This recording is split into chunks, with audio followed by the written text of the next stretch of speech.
हम संगीता ठाकुर स्वागत करे छी अपन यूट्यूब चैनल मिथिला के नगरिया में। आइ के एहि वीडियो में बरसातक कथा सुनब।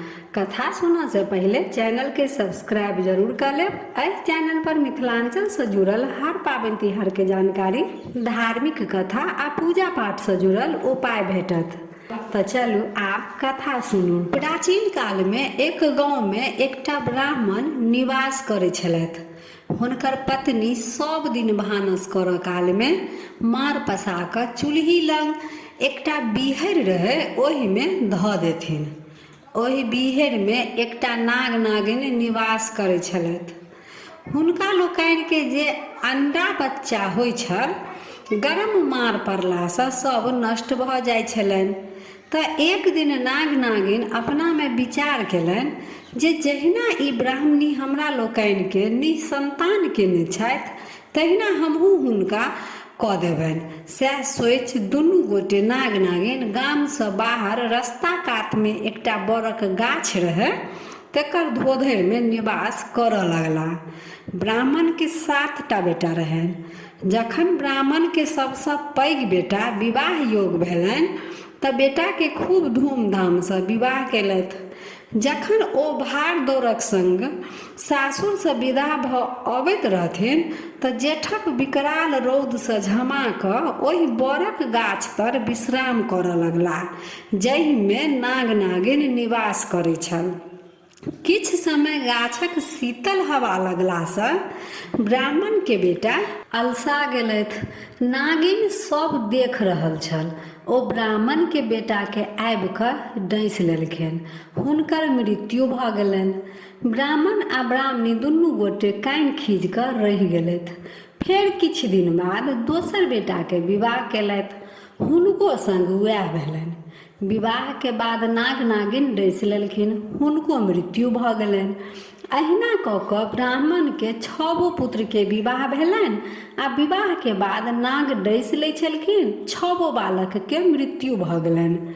आब सबसँ छोट बेटा रहि गेलनि। ब्राह्मण आ ब्राह्मणी सोचलथि जे सब बेटा के विवाह केला के बाद मृत्यु भऽ जाइए तऽ आब हिनकर हम विवाह नहि करब। सएह सोचि कऽ ब्राह्मण ब्राह्मणी के दिन कटऽ लगलनि।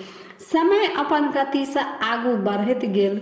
एक दिन ब्राह्मण के छोट बेटा कतौ से आबि रहल छल। ओ एक हाथ में जूता आ कान्हा पर छत्ता लटकेने चलि अबैत छलाह। दूर से एकटा बड़क गाछ देख कऽ ओहि दिस विदा भेला। गाछक समीप जहन पहुँचला तऽ एकटा छोट छिन नदी बहै छलै। नदी में प्रवेश करऽ समय ओ हाथक जूता पैर में पहिर लेलनि आ नदी से बाहर भेला तऽ जूता खोलि कऽ हाथ में राखि लेलथि। जहन बड़ गाछ लग पहुँचला तऽ कन्हा परहक जे मोड़ल छत्ता रहनि तेकरा तानि लेलनि आ माथ पर राखि लेलनि। वएह नदी में सखी सब स्नान करै छली। ब्राह्मण बेटा के ई दुनू बात देखि कऽ सखी सब खूब हँसऽ लगलथि। वएह हेर में एकटा धोबिन के बेटी रहथिन। ओ परम विदुषी रहथिन। ओ आगा पीछा सब जानथिन। तऽ सब सखी के कहै छथिन, बेकार तो सब हँसै छह, ई बालक महापंडित लगै अछि। सुखायल में जहन ओ चलै छलथि तऽ रास्ता देख कऽ चलै छलथि, तखन हिनका जूताक आवश्यकता नहि बुझेलनि। लेकिन नदी में तऽ ई देख नहि सकै छथि, ताहिसँ ओ जूता पहिर लेलथि। तहिना बाहर में जहन ओ चलै छलथि तऽ छत्ता तानैके आवश्यकता बुझेलनि। परंतु गाछ तर जखन ओ बैसलथि तऽ छत्ता तानि लेलथि जे गाछ परहक कोनो चील कौआ चटक नहि कऽ दिया आ कोनो साँप बिच्छू देह पर खसि नहि पड़ै। तैं ओ छत्ता तानि लेलथि। तऽ एहिमे हँसै के कोन बात अछि? गाछ परहक कोनो चील कौआ चटक नहि कऽ दिया आ कोनो साँप बिच्छू देह पर खसि नहि पड़ै, तेँ ओ छत्ता तानि लेलथि। तऽ एहिमे हँसै के कोन बात अछि? ब्राह्मण के बेटा सब सखी के बात सुनैत रहथिन। ओ धोबिन बेटी के ई बात से बड़ प्रभावित भेलथि। ओ बुझि गेलथि जे ई परम विदुषी अछि। घर पहुँचला के बाद ब्राह्मण बेटा अपन विवाह धोबिन बेटी संग करै लेल प्रस्ताव ब्राह्मण ब्राह्मणी लग रखलखिन।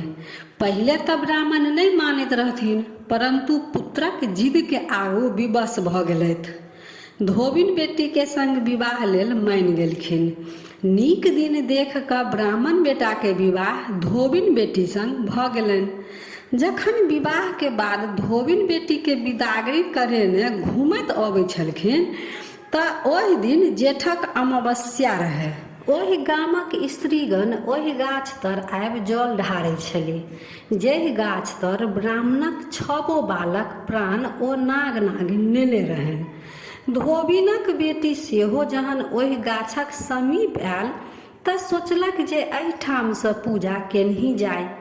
धोबिन बेटी जहन अपन नैहरसँ विदा भेल रहथिन तऽ विषहारा पूजा लेल धानक लाबा, दूध, बड़ गाछक पूजा लेल सामान के जे आवश्यकता रहनि ओ सब लऽ कऽ विदा भेल रहथिन।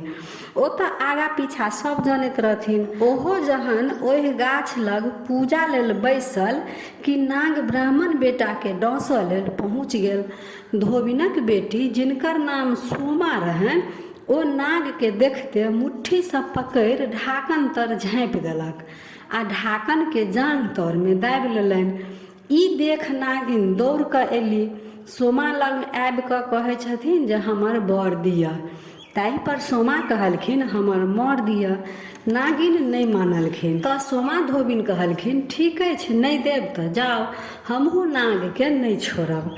आब नागिन विवश भऽ 6 मर हुनका घुमा देलखिन। ब्राह्मण के 6 पुत्र राम राम कऽ उठल। तहन सोमा धोबिन नाग के अपन जांघ तर सँ मुक्त कऽ देलखिन।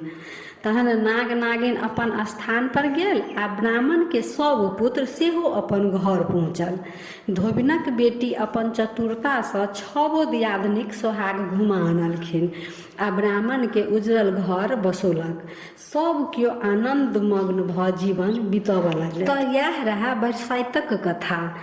हम अपना बूढ़ पुरानसँ जे कथा सुनने रही से अहाँ सबके सुनेलहुँ। जतेक केओ के मुँहसँ कथा सुनबै कुछ ने कुछ अंतर जरूर भेटत, परंतु कथा के भाव एके रहत।